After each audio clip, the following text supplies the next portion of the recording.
할렐루야. 아멘. 우리 오늘도 말씀에 은혜 받으시기를 바랍니다. 여러분 오늘 말씀 제목을 같이 한번 읽어볼까요? 시작. 솔로몬의 마침표와 하나님의 마침표.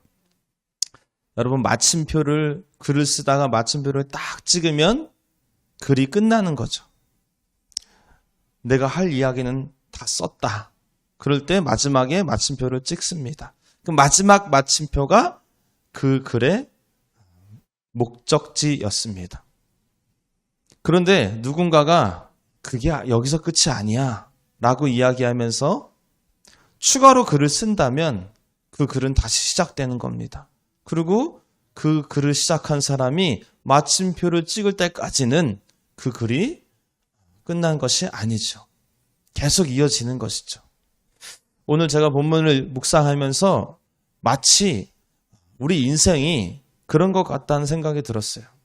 나는 마침표를 저쯤 가가지고 딱 찍어야지 생각하고 달려갑니다. 그래서 그 마침표를 찍으려고 부단히 애도 쓰고 노력도 하고 인내하고 땀도 흘리고 부단히 노력을 했어요. 그런데 내가 찍어야 할 그 마침표와 하나님이 찍고자 하는 마침표가 만약에 다르다면, 그렇다면 우리가 방향을 좀 잘못 잡았을 수도 있겠다. 그 마침표를 찍는 그 최종지가 내가 생각했던 것과 하나님이 생각했던 것이 똑같다면 너무나 은혜롭고 너무나 감사한 인생이겠죠. 그런데 내가 찍으려고 마침표를 다 찍었는데 그 마침표가 하나님께서 우리들에게 찍어주시고자 하는 마침표가 아니었다면 그 인생이 허무한 거예요. 그 허무함이 10대, 20대 때 허무하면요 그나마 괜찮아요. 그런데 50대, 60대, 70대 가서 허무하게 된다면 참 안타깝다. 왜 허무하게 될까요? 인생의 마침표를 어디다 찍을지 모르고 달려온 거예요, 지금까지. 여러분, 오늘 이 시간을 통해서, 오늘 말씀을 시간을 통해서 내 인생의 마침표는 어느 부분에서 찍어야 하는지 정확하게 깨닫고, 혹 지금 방향이 잘못됐다면 방향을 바로 잡는 시간이 되기를 축복합니다. 할렐루야. 오늘 솔로몬이 마침표를 딱 찍었어요. 한번 마침표 찍는 장면 한번 읽어보겠습니다. 1절 한번 읽어보겠습니다. 시작.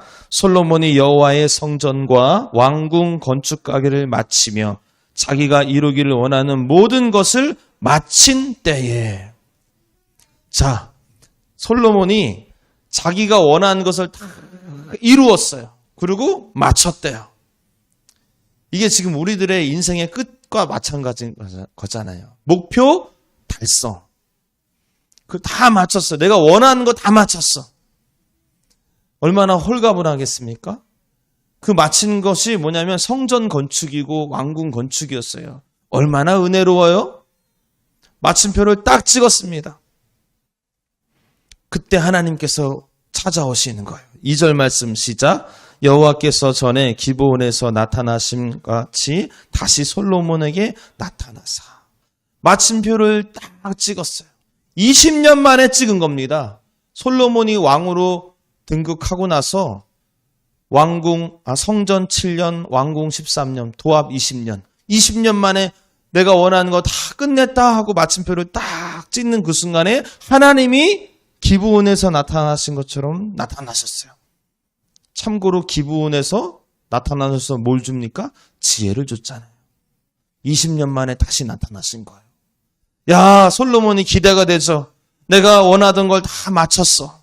그 원하던 것이 다른 세상 일이 아니라 성전 건축하는 일이었어. 마쳤어. 이제 하나님이 어떤 말씀을 해주실까? 그 말씀이 어떤 말씀이냐에 따라서 인생이 허무할 수도 있고요. 보람이 있을 수도 있는 거예요. 하나님이 뭐라고 말씀하시냐? 야, 너 고생했다. 수고했다. 애썼다. 라고 말씀하시면 참 좋을 텐데 하나님이 그 이후에 3절 이후에 쭉 9절까지 읽어보면 제가 요약해서 정리해서 말씀드리자면 이거예요. 앞으로 솔로몬 너 말씀에 순종하고 말씀 지키며 살아가면 너 대해서 왕위가 끊어지지 않고 계속 왕위가 이어질 것이다. 또 이야기합니다. 그러나 나를 따르지 않거나 말씀 지키지 않거나 다른 신을 섬기면 지금 너에게 이 허락한 이 땅이라고 표현해요. 이 약속의 땅도 내가 버릴 거야. 이 성전, 내 이름으로 지은 이 성전임에도 불구하고 버릴 거야. 아무리 높은 성전일지라도 사람들에게 비웃음거리로 내가 만들 거야. 지금 굉장히 경고성 멘트를 날리고 계세요. 협박성 경고를 날리고 계세요. 지금 기분 좋은 시간이잖아요. 20년 만에 마침표 찍었단 말이죠. 기분 좋잖아요. 근데 이 기분 좋은 날 격려하고 독려하면 얼마나 좋아요. 그런데 오히려 하나님께서 엄중하게 엄히 경고하고 계신다. 왜 그랬을까?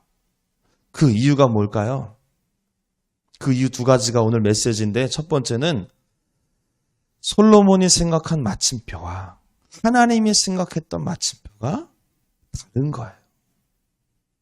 솔로몬이 생각했던 마침표는 성전 완공이에요. 왕궁 완공이에요. 업적을 이루는 거예요. 왕으로서 이 나라를 잘 다스리는 거에 있었을 수 있었다. 그런데 그것 또한 하나님께서 원하시는 것이지만 마침표는 아니다라는 거예요. 그것이 마침표였으면 오늘 박수 쳐 주셨겠죠. 격려해 주셨겠죠. 고생했다. 지혜보다 더 좋은 걸 주셨겠죠.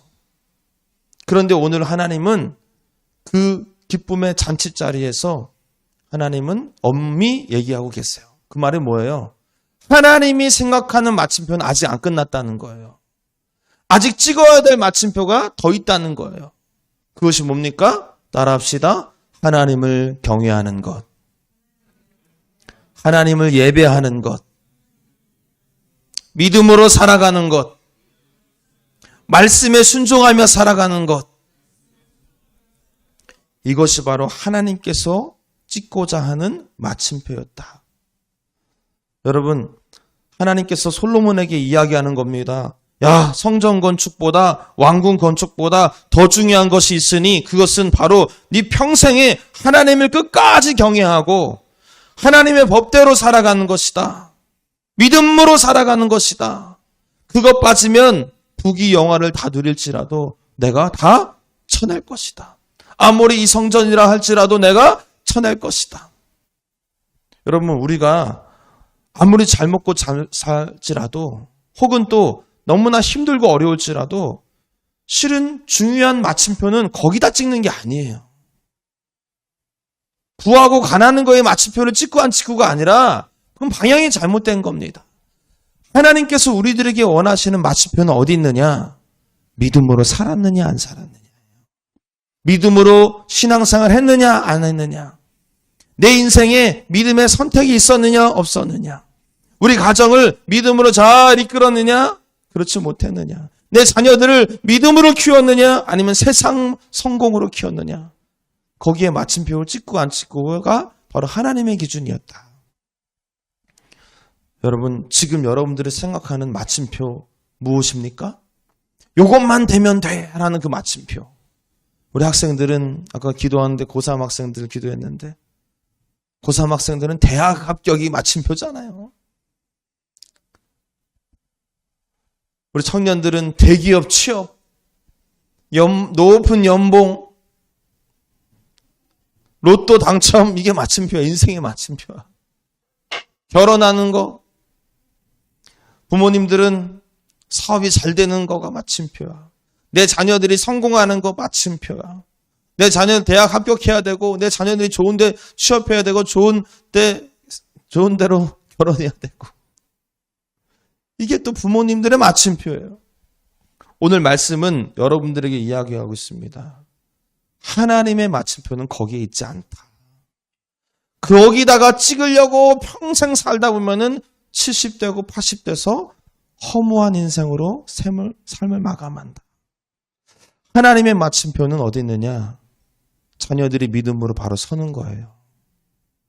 우리 가정이 예배하는 가정이 되는 겁니다. 우리 교회가 예수님만 붙잡는 교회가 되는 겁니다. 내 인생이 사업이 망하든 잘 되든 예수님으로 하나님의 법대로 살아가는 것이 하나님의 마침표인 줄 믿습니다. 여러분들을 저와 여러분의 인생이 그런 하나님께서 정하신 마침표를 잘 찍는 인생이 되기를 축복합니다. 그러니까 일이 잘 된다고 해서 은혜가 아닌 수도 있다.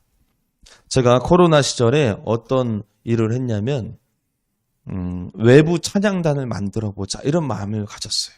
어차피 온라인으로 하니까 온라인으로 찬양을 송출해서 우리 사역을 해보자. 그래서 저희 교회 교인들, 청년들을 배제하고 제가 따로 다른 멤버들을 모집하기 시작했어요.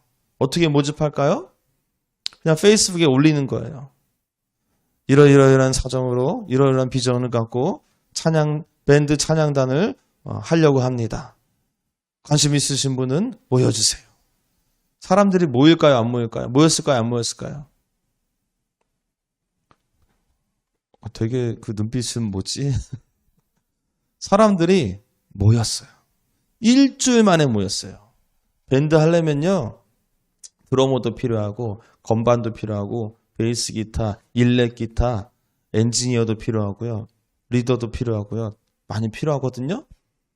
일주일 만에 다 모여졌어요. 오죽했으면 제 글을 읽었던 어떤 목사님 물어보시더라고요. 김 목사 그거 뭐 올린 거 내가 봤는데 사람들이 모였어? 그랬더니 제가 네 모였습니다. 지금 연습 중에 있습니다. 했더니 깜짝 놀라시는 거예요. 그런 거 잘 안 모인다는 거죠. 그래서 모였습니다. 연습을 저희 교회에서 시작했습니다. 온라인으로 틀어놓고 시작을 했어요. 잘 됩니다. 요즘 일렉 구하기도 어려운데 일렉도 막 오고 전공자가 오고 너무 잘 됐다. 열심히 연습했어요. 한 달을 모였습니다.